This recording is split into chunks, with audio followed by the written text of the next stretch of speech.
세 번째 이슈는 바로 이거죠. 이게 참 문제입니다. 그죠? 그랜저 생산 중단, 반도체발 도미노 셧다운. 어떻게 볼 거냐, 이제.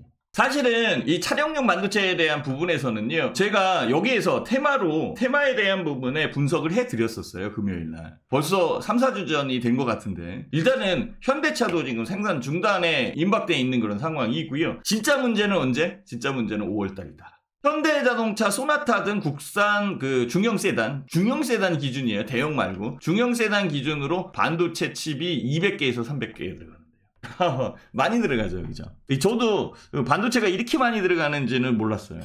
그냥 메인, 그러니까 컨트롤하는 컨트롤 타워, 자동차의 컨트롤 핵심, 그 부분에 들어가는 건가라고 생각을 했는데요. 진짜 많이 반도체 칩이 들어간다라는 거죠. 여기에 차량용 반도체 공급에 대한 글로벌 점유율을 딱 보면은요, 네덜란드, 독일, 일본, 미국, 스위스, 이런 회사들이 지금 생산을 하고 있는 그런 상황인데요. 어쨌든 한국만의 문제는 아니죠, 그죠? 한국만의 문제는 아니에요. 글로벌 회사들도 다 마찬가지예요. 단축 조업을 하고 있는 그런 상황이고, 일부 공장은 조업이 중단되어 있는 그런 상황도 있으니까. 그래서 차량용 반도체에 대한 반도체발 리스크가 있구나라고 저는 생각이 들고, 그 여건에서 현대차 아산공장 중단 소식에 1% 하락세. 현대차 1% 하락했잖아요. 그죠? 지금 이거 봐봐요. 현대자동차가 많이 빠진 건 아닙니다. 그죠? 현재 상황에서 많이 빠진 건 아니에요. 많이 빠진 부분은 아니지만은 그래도 하락했다는데 신경을 써야 되는 그런 상황이고, 이 부분은 전에 애플사하고 합의를 한다 이런 일이 있었잖아요. 그죠? 그 여건에서 움직인 거고, 사실 무근이다라고 얘기하면서 주가가 밀렸던 상황이었었고, 더 내렸었던 부분이 반전을 해줬는데요. 다시 한번 현대차든 기아차의 발목을 잡기 시작한 것은 차량용 반도체, 차량용 반도체의 풍기, 요 부분이 영향을 준다라고 보시면 맞을 것 같아요. 그렇죠?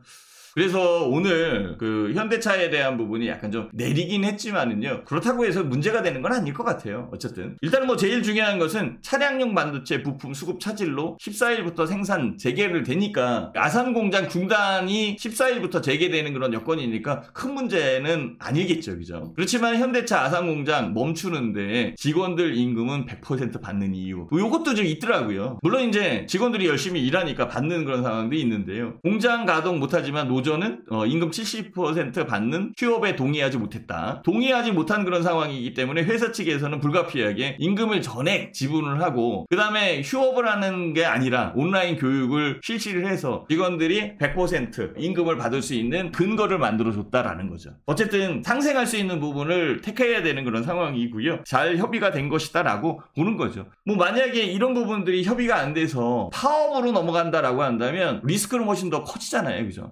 노조 측도 그렇고 사측도 그렇고 일부씩 양보한 거 아닌가라는 그런 생각도 드는데요. 문제는 이게 아니라 차량용 반도체에 대한 이 부분이 훨씬 더 중요한 그런 상황이 아닐까라는 그런 생각을 해봅니다. 그래서 현대차 자동차 업종이나 자동차 분야가 반도체 다음으로 한국 시장에 중요하게 영향을 주고 있는 요소고, 자동차 업종이 좀 잘 돼야 자동차 업종과 협력 관계를 이루고 있는 중소업체들, 중소형주겠죠, 한마디로 얘기해서. 주식시장에서는 중소형주, 이 자동차 분야의 중소형주들이 빨리 반전을 해서 올라오기를 좀 더 기다려봐야 되는 그런 여건일 거고요. 더 올라왔으면 좋겠어요. 이 부분이 그래서 이슈로 잡혔다라고 이렇게 말씀을 드릴게요.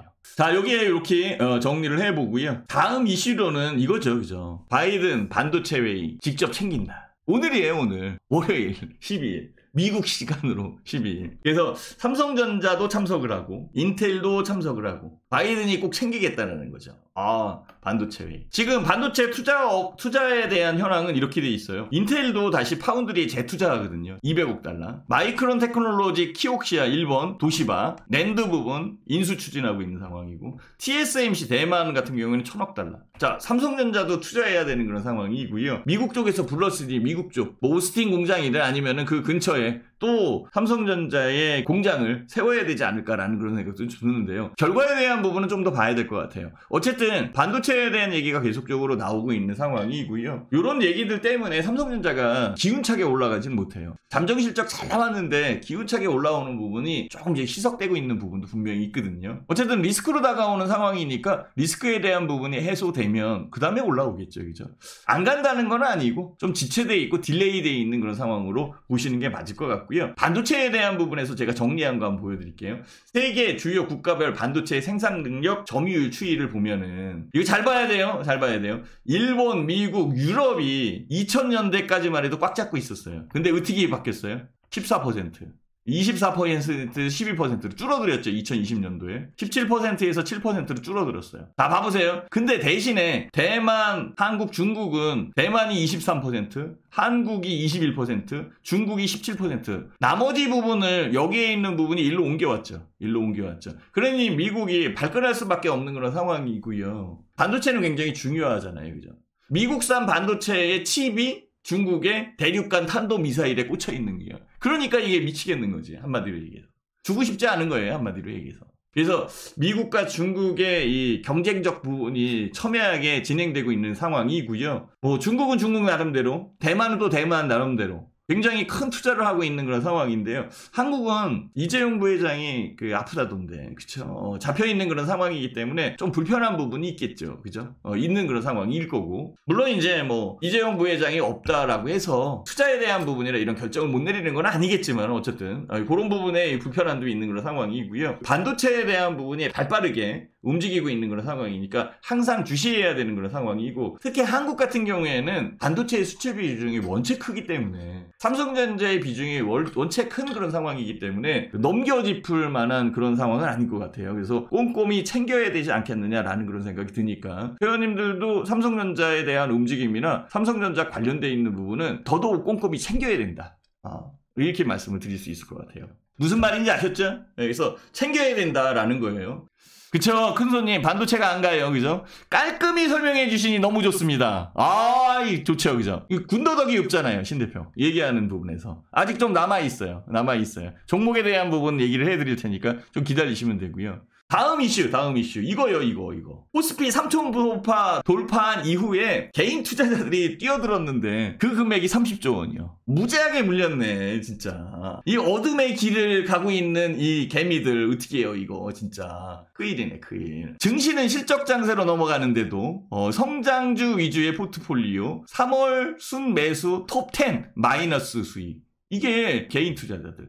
물론 이제 동학개미 같은 경우에는 달라요. 바닥서부터 긁어서 들어온 상황이기 때문에 크게 흔들리진 않는다고. 신 대표도 우리 방에 포트로 구성되어 있는 기둥이 2개 있거든요. 하나는 셀트리온 SK였었고, 이거는 처리해서 수익을 챙겼고요. 또 하나는 포스코 케미칼이에요. 2차 전지약. 지금 하나 또 만들어가고 있어요. 계속 기둥을 만들어 가야 되는 그런 부분으로 그쪽으로 이제 유도를 해서 안정적으로 수익을 챙길 수 있게끔 만들어 가야 되는 그런 상황인데요. 막 이렇게 쫓아 들어가면 안 돼. 진짜 이렇게 쫓아 들어가면. 외국인들은 발빠르게 성장주 버리고 경기 민감주, 금리, 수혜주 다 맞다. 그렇다고 해서 성장주가 다 나쁜 건 아니에요. 이게 성장 가치가 부여되고 있는 부분은 부여 잡고 있어야 돼요. 그거는 향후에도 올라갈 수 있는 그런 여건이니까 지금 당장의 움직임이 그렇다라는 거지. 그래서 요거 보면은 개별 기업 실적에 주목해야 된다. 그거 아까 얘기했잖아요. 개별 종목, 중소형주. 그쵸? 잘 들으셔야 돼요. 그래서 제가 자료에 대한 부분을 만들고 자료에 대한 부분을 알려드리는 거, 이런 것들은 진짜 본방사수를 해주셨으면 좋겠습니다. 그래서 그 상황에 대한 부분을 보니까 코스피 3000 이후에 투자 금액 늘린 개인 투자자들 누적 금액 나와 있고요. 외국인들과 개인 투자자들의 수익에 대한 부분은 개인은 마이너스, 외국인은 플러스 돼 있고, 산 종목을 볼게요. 산 종목 볼게요. 개인 투자자들이 순매수한 건 삼성전자, SK하이닉스. 미치겠죠, 그죠? 안 가잖아, 그죠? 네이버는 그래도 좋다 이거지. 근데 얘네가 산 거는 포스코, KB금융, SK텔레콤, NC소프트, 신한주죠. 전혀 움직임이 달라요. 그 다른 부분에서 더 하나 보여준다라고 한다면 이것도 한번 봐야죠. 이거 한번 보시면 또 금방 느껴요. 개인 투자자들이 3월에 순매수한 종목이 이렇게 진행돼 있는 상황이거든요. 삼성전자, SK하이닉스, 그쵸? 이렇게 진행돼 있는데 연기금이 뭐 샀는지 아세요? 연기금이 3월에 새롭게 쓸어 담은 주식들. 이게 종목들이잖아요. 테스나 이게 중소형주죠. 워닝머티리얼즈 이게 대형주 아니죠, 그죠? 삼화콘덴서, 제일기업, 서은캅셀, 그죠? 한미반도체, 롯데케미칼은 대형주네, 그죠? 근데 이 부분의 업종을 보면 반도체가 아니라 반도체 장비, 반도체 소재, 부품, 반도체 장비 이런 쪽으로 산 거란 말이에요. 연기금도. 그럼 결국은 개인 투자자들은 그 안에서 엄한 것을 지금 보고 있는 그런 상황이 아니냐라는 그런 생각을 할 수밖에 없는 상황이잖아요. 이 위치에서 보면은. 그쵸? 그러니까 제가 말씀드리는 게 그거예요. 막 들어가서 그것을 사서 있는 그런 상황보다는 차라리 움직이는 걸 확인하고 그 다음에 뛰어들어가는 게 훨씬 낫다. 꼭 그 외국인이 사는 거 아니면 기관이 사는 것을 못 샀다 치더라도 움직이는 것과 발현되는 것을 보고 투자하는 게 훨씬 더 유리한 그런 상황이지 않겠느냐라고 심 대표가 보는 거죠. 이 부분을 잘 보시고 투자를 해야 돼요. 그래서 제가 이슈적 부분으로 코스피 3,000 돌파 후 주식에 뛰어든 개인 투자자들, 특히 이 30조 원 중에서 신용 쓴 사람들은 더 문제가 생긴 거예요. 그죠? 신용 쓴 사람은 더 힘들어지겠지. 한마디로 얘기해서. 안 그래요? 이런 부분들이 또 깨져서 나올 때에 깨져서 나온 부분이 시장에서 소화된 이후에 상승할 수 있는 상황이 만들어질 테니까 시간적 여유는 있어요. 충분하게 수익 낼 수 있어요. 자, 이렇게 해서 코스피 300 돌파 후에 주식에 뛰어든 개인 투자자들, 신용도 많이 샀을 것이다, 스탁롱도 많이 있을 것이다 라고 생각을 하니까 조심해야 되는 그런 상황이고요. 그 부분에서 제가 차트에 대한 부분을 긁어왔는데요. 여기 보면은 뭐 코스닥 코스피부터 볼까? 코스피 누적 순매수 현황, 기관 외국인. 여기 보면은 개인 누적 순매수 현황, 그죠? 외국인과 기관은 떨어지고 있는 상황인데 개인들만 샀죠. 그죠? 어차피 뭐 코스피는 개인들 위주로 들어왔으니까. 코스닥의 누적 순매수 현황, 요거 보면은 요게 개인이에요. 그죠? 개인들, 코스닥 시장 같은 경우는 거의 개인이 그 위주로 움직이는 상황이에요. 게다가 외국인과 기관들은 아직 뭐 움직임이 약하죠. 그죠? 오히려 기관들은 더 팔고 있었던 그런 상황이었으니까. 요 두 개 중에서 이 두 개 시장, 코스피 시장과 코스닥 시장에서 그래도 나눠봤을 때는 코스닥 시장이 훨씬 더 가벼운 그런 부분이 있고, 최근에 종목별 움직임, 중소형주에 대한 얘기, 이런 것들이 있는 상황이기 때문에 코스닥이 유리한 건 맞아요.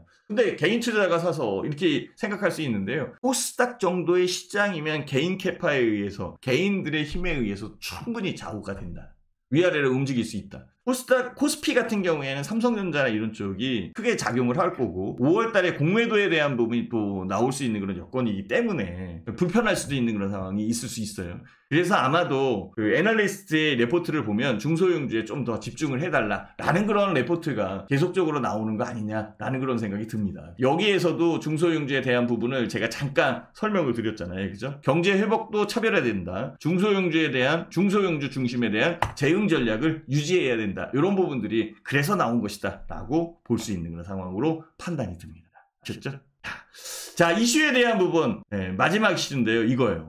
남양주 주상복합 화재 1층 상가서 발화가 됐는데요. 저도 이거 일요일날 보고 깜짝 놀랐어요. 와, 연기도 이렇게 진짜 뭐 아주 굴뚝에서 연기 나오는 거, 이거 봐시요 이거? 그냥 밑에 있는 주상복합이니까 밑에 있는 상가가 그냥 지하서부터 다 타버린 거지, 한마디로 얘기해서. 근데요, 사상자가 한 명도 없어. 잘 피한 거예요, 진짜로. 그지요? 이 정도면은 진짜 옛날에 제천 목욕탕 화재 이런 식으로 해가지고 그냥 진짜 많은 사람들이 죽었는데 그렇잖아요. 병원에 실려가고 근데 사상자가 없다라는 것은 진짜 천만다행이다라는 그런 생각이 드네요. 진짜 이거 못 봤시요 이거? 요 부분이 이슈로 작용하고 있는 그런 상황인데요. 이슈로 작용하는 부분에서 진짜 난연 재료에 대한 부분들은 우리가 생각을 해야 될 것 같아요. 제가 난연 관련돼 있는 종목, 그 종목을 참 좋아하는 종목이 하나 있는데요. 이거 꼭 사라는 얘기는 아니고요. 지금 많이 올라왔어요. 그 종목이 바로 이겁니다. 그죠? 나오죠. 화재 잡고 시공기간 줄이는 불연, 외단열 시스템, 당년 영업이익 96억 흑자전환. 이런 부분들이 지금 시장에 움직이지 않겠나라는 거예요. 꼭 얘가 움직인다는 건 아니고 여기에 관련돼 있는 토목 관련돼 있는 재료를 만드는 회사들, 이런 쪽도 우리가 봐야 되는 그런 상황이고, 건설 부분에 대한 부분은 경각심이 굉장히 크게 작용하는 그런 상황이기 때문에 신경 써서 봐야 되는 거 아닐까. 이것도 하나의 재료가 될 수 있어요. 화재 원인에 대해서는 제가 자세히 끝까지 듣지는 못했지만은요, 어쨌든 중요한 것은 사상자가 없다라는 거, 그 부분이 제일 중요한 그런 상황이었고, 굉장히 큰 불이었다라는 거. 그 불에서 새롭게 경각심을 느낄 수 있는 부분은 건설 관련되어 있는 부분의 건자재나 아니면은 건설에 대한 공법. 저도 그래서 건설에 대한 공법을 지금 공법에 대한 신기술적 부분이 다가오는 것들, 이런 쪽을 조사를 하고 있는 그런 상황이거든요. 관심이 있으면은 함께 조사하자. 수익을 낼 수 있는 공간으로 함께 같이 갈 수 있는 여건이 만들어지면 좋지 않을까라는 그런 생각을 하고 있고요. 준비한 내용에 대한 여건은 다 설명을 드렸고요. 시장 여건서부터 지금까지 들어주셔서 고맙고요. 오늘 방송은 여기에서 종료하도록 하겠습니다. 수고하셨고요. 많이 들어와 주셔서 고맙습니다. 감사합니다.